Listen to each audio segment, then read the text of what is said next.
కాసేపు ఆరండి. పట్నం నుంచి మా సినిమా యాక్టర్ తమ్ముడు వచ్చాడా. రండి విడిగా.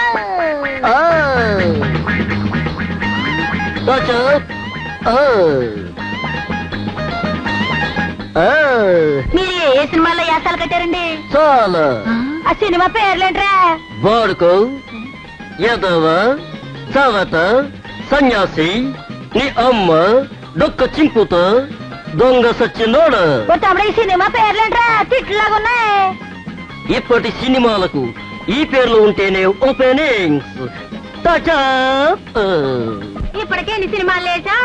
100కి 2 తక్కువ. శ్రీదేవి జయసుధతో చిన్న గొడవ వచ్చింది. వాళ్ళ పక్కన వెయ్యనన్నాను, అందుకే 2 మిగిలిపోయాయి. ఈయన మీ సినిమాటర్ తమ్ముడు? బాబునా దండాలు బాబు. బాబు మీరు సినిమాలో యాక్ట్ చేసిన ఫోటోలు ఏమైనా ఉన్నాయా? ఉన్నాయా? చూపిస్తా. చూడు, తీసుకో, తీసుకోమా, చూడు చూడు. ఇవన్నీ నేను సినిమాల్లో యాక్టర్లతో తీసుకున్న ఫోటోలు. తమ్ముడా నువ్వు యాక్ట్ చేసిన సినిమాకి 6-7 రూపాయలు ఇస్తారంట్రా. 6-7 రూపాయలు? నాకు ఒక పిక్చర్ కి 20 లక్షలు, రేపు 30 లక్షలు, అనగా 30 lakhs. లక్షలా?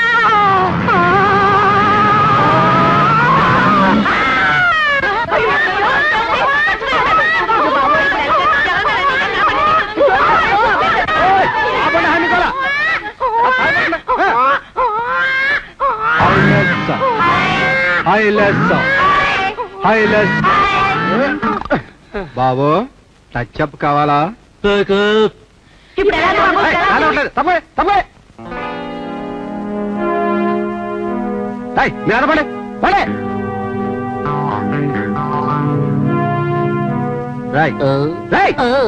ఈ అమ్మాయి ఎవరో నీకు తెలుసా? బాగా తెలిసిన అమ్మాయి. ఈ అమ్మాయి అడ్రస్ తెలుసా? తెలుసు. నేను చూపిస్తే గుర్తడతావా?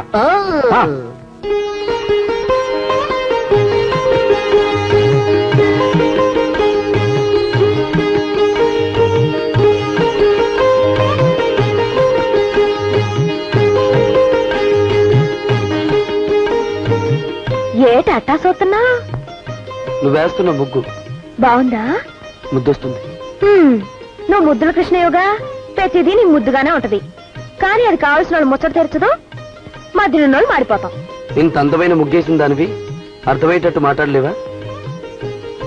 నా పొడుపు కథ నీకు అర్థమైతే నా మాట నీకు అర్థం అవుద్ది. నువ్వు వేసిన పొడుపు కథ నాకు తెలిసినా నేను ఇప్పదలుచుకోలేదు. ఏ ఇప్పితే నువ్వు వెళ్ళిపోతావుగా.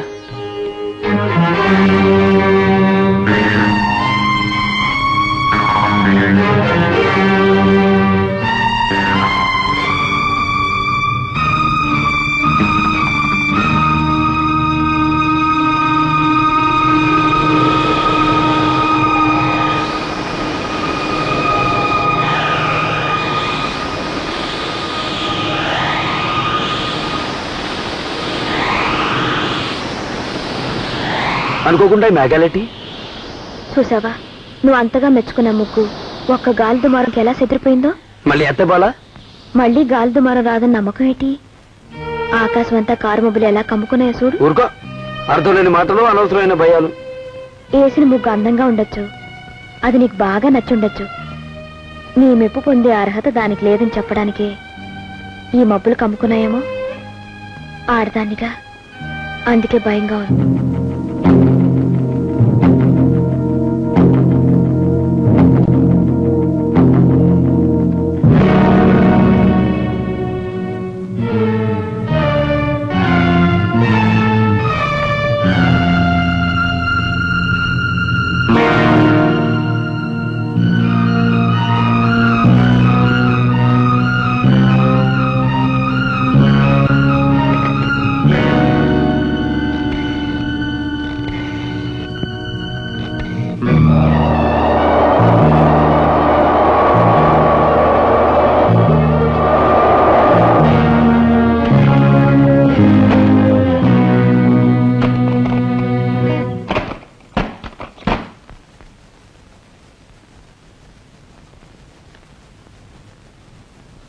నువ్విక్కడున్నావా?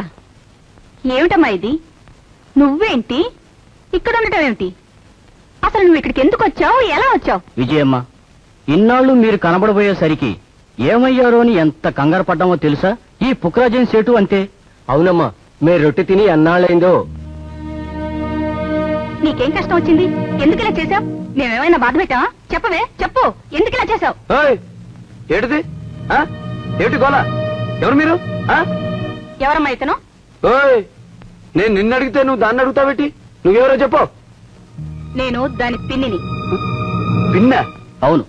ఆవిడ ఇక్కడ ఉండడం వల్ల ఎన్ని లక్షలు నష్టపోయామో తెలుసా? ఆవిడ గురించి ఎన్నో పత్రికలు వేయించాం.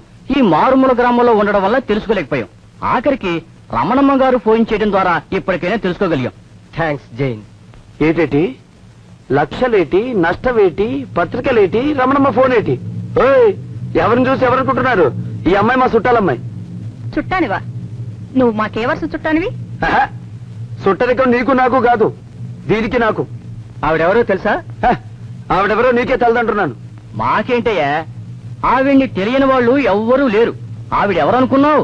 చాలా పెద్ద పేరున్న సినిమా నటి విజయ్ గారు.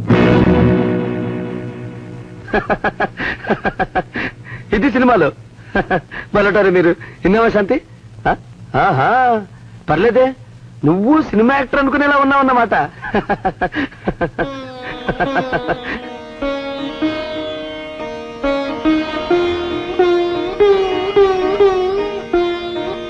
శాంతి రా.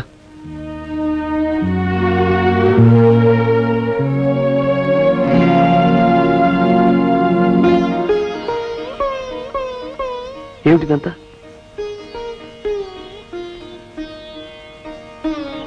చెప్పు శాంతి. నా పేరు శాంతి కాదు, మరి విజయ. అంటే ఆవిడ చెప్పేది నిజం. కానీ నీకు గుర్తురాని నిజం ఇంకోటుంది. నాకు నువ్వు, నీకు నేను చిన్నప్పటి నుంచి తెలుసు. ఈ ఊర్లోనే పుట్టాను, ఇక్కడే ఊహ తెలిసింది. నేను దమయంతమ్మ కూతుర్ని. గుర్తురాలేదా?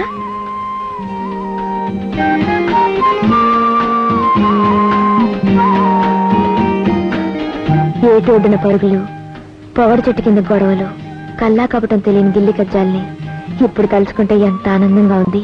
అంతర్వేది పడవ ప్రయాణంలో మా అమ్మ నాన్న పోయాక మా పిన్ని నన్ను మెడ్రాస్ తీసుకెళ్ళింది.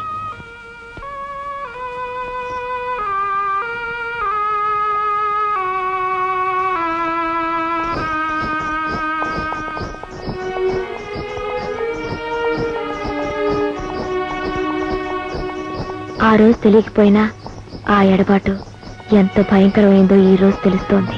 అక్కడ సినిమా వాళ్ళకు నన్ను పరిచయం చేసింది.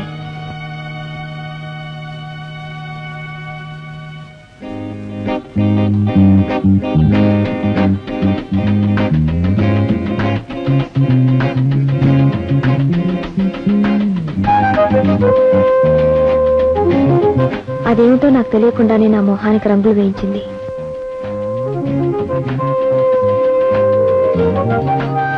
రంగురంగుల జీవితంగా అంతస్తులు పెరిగాయి తప్ప ఆ వాతావరణంలో ఆత్మీయతే కరువైపోయింది. డబ్బు కోసం చూపించే ఆత్మీయత, స్వార్థం కోసం చూపించే మర్యాదలే తప్ప మనసారా పలకరించి చేరదీసే మనిషి ఎడారిగా అనిపించింది వాతావరణం. మన ఊరు, మన వాతావరణం చూడాలనిపించింది. నిన్ను చూసి నీతో మనసారా మాట్లాడాలనిపించింది. అందుకే బయలుదేరొచ్చాను. నీ పెళ్ళని తెలిసి చాలా సంబరపడ్డాను.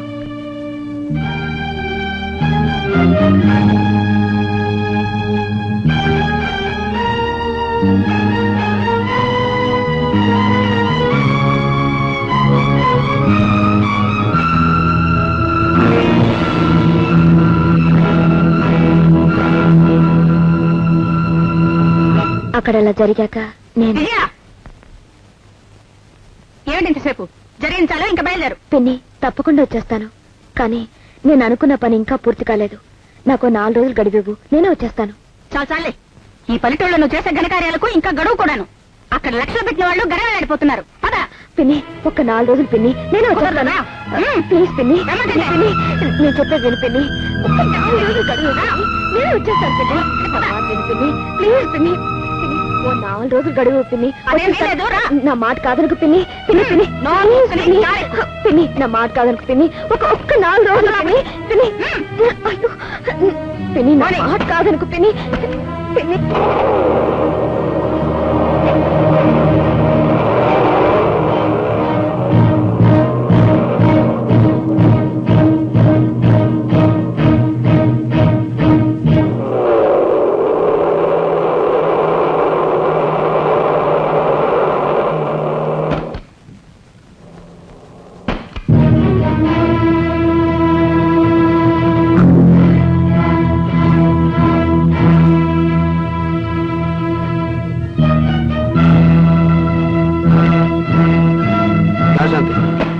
వచ్చి బండెక్కు.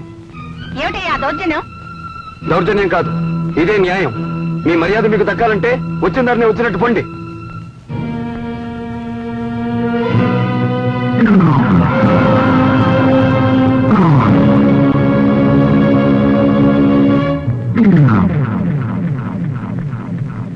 చూడండి, మీరేమీ భయపడకండి. నా మనుషులు ఉన్నారు. మీ అమ్మాయిని మీరు తీసుకెళ్ళండి. మీకెవరడ్డొస్తారో నేను చూస్తాను. ఏటి నువ్వు చూసేది, ఆ యదవలు చేసేది? చావడానికి సరదాగా ఉంటే నాకు అడ్రమ్మను చింపేస్తాను.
నా మాట వినండి. అది కాదండి, ఏమండి తీసుకెళ్ళండి.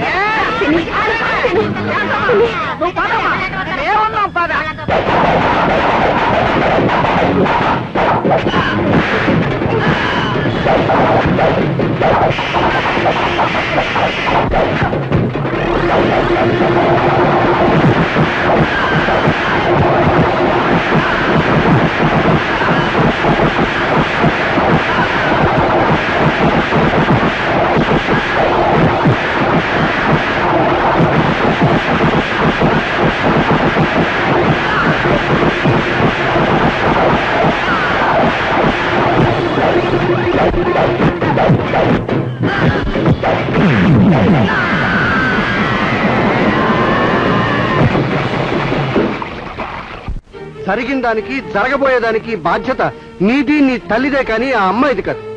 అసలు ఆ అమ్మాయి ఎవరో, ఎందుకు వచ్చిందో, నీ గురించి ఎంత ఆలోచించిందో నీకు తెలుసా? నా కళ్ళ ముందే వాళ్ళిద్దరు విడిపోవటం నేను భరించలేకపోయాను. సినిమాల్లో నటించి డబ్బు సంపాదించాను. ఇప్పుడు నిజ జీవితంలో నటించి వాళ్ళిద్దరినీ కలిపి మనశాంతిని సంపాదించుకుంటాను.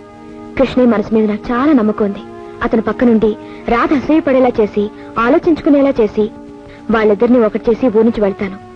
రాధ తండ్రిగా నేను ఆ అమ్మాయి కాపురం నిలబెట్టడానికి కోసం ఇదంతా చేస్తున్నానని మీరు నమ్మితే చాలు. అర్థమైందమ్మా. ఇంతకాలం నాటకం ఆడి వాళ్ళిద్దరినీ కలిపాను, కానీ వాళ్ళిద్దరూ కాపురం చేసేటట్టుగా చేయలేకపోయాను.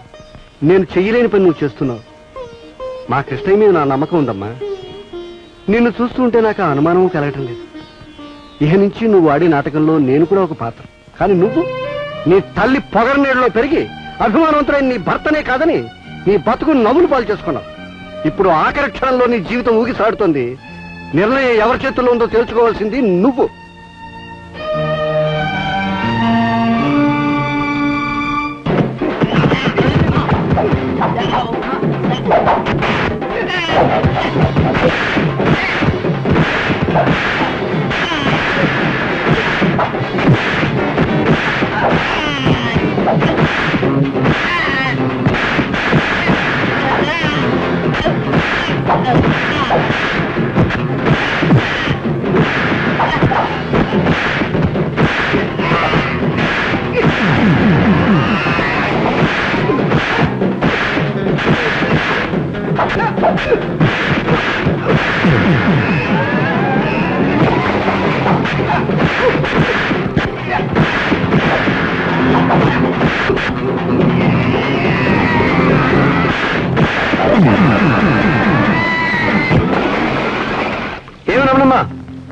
ఎవరైనా ఉన్నారా నీ మనుషులు?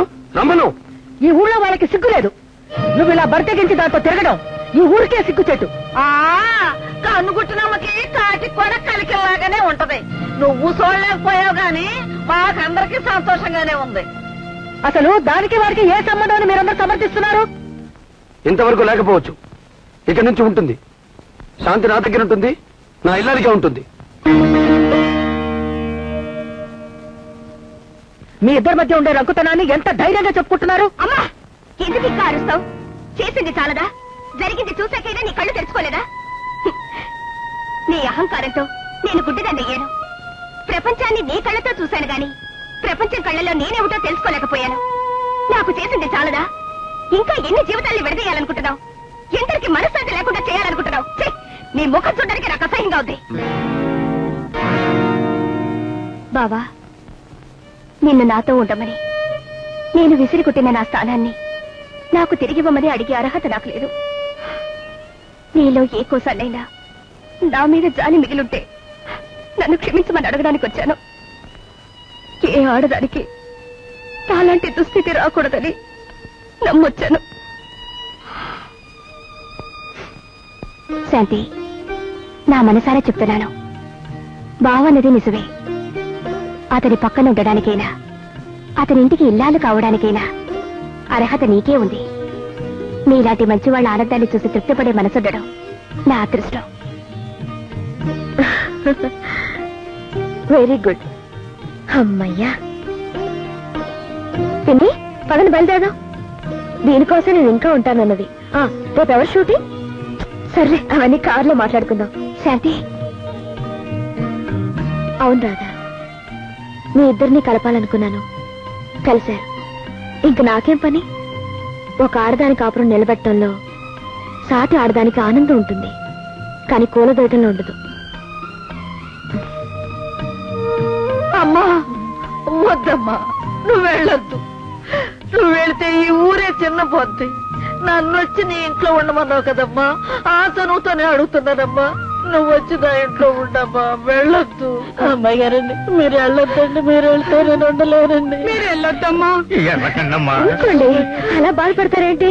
నేను ఎక్కడికి వెళ్తాను? రోజు నన్ను సినిమాలో మీరు చూస్తుంటారు, మిమ్మల్ని చూడటం నేను వస్తుంటానుగా. ఊరుకోమమ్మా, ఊరుకోమొచ్చాను. ఊరుకోమమ్మా, నువ్వు కూడా చిన్నపిల్ల ఏడుస్తావు.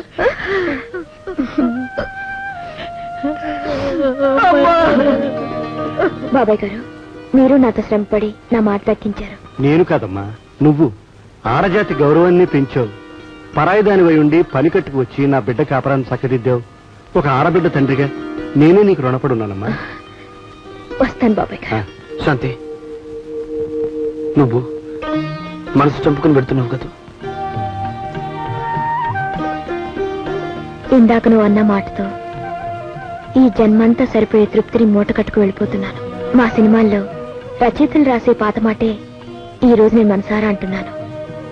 మరో జన్మంటూ ఉంటే ఈ ముద్దుల కృష్ణయ్య నా ముద్దుల కృష్ణయ్య అయితే చాలు. అందమైన పొయ్యిలాంటి నీ ఇంట్లో చురుక్కును మండే కట్టెలాంటి నీ ఇల్లాలొచ్చింది. నీ కాపురం నీ చక్కటి వంట కుదిరింది. ఎసరు మరిగిన ఆవిర్లా నేను వెళ్ళిపోతున్నాను. ఇదే నేను వేసిన పొడుపు కథకు అర్థం. రాధ కనువిప్పే కథను విప్పింది. కథ విప్పిన క్షణం నేను ఉండనన్నానుగా. అన్న మాట ప్రకారం నేను వెళ్ళిపోతున్నాను. వస్తాను. బాయ్.